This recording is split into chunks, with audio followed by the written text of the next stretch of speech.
Nous vivons dans une petite bande de réalité. Ces substances élargissent la fréquence de perception. Mais il faut faire attention. Sans préparation, un patient fragile peut se perdre dans ces mondes. La psychiatrie devrait apprendre à accompagner, pas à nier.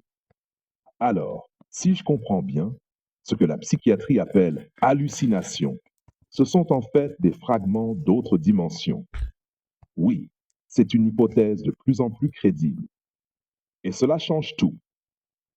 On a 5 ans, les risques et l'intégration.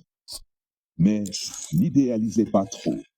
Les psychédéliques peuvent être bouleversants. Ils ne conviennent pas à tout le monde. Et sans cadre, ils peuvent provoquer plus de confusion que de guérison. Certes, mais la médecine conventionnelle oublie que même ces médicaments ont des risques parfois bien plus graves. Ici, nous avons des plantes qui, bien utilisées, peuvent transformer des vies.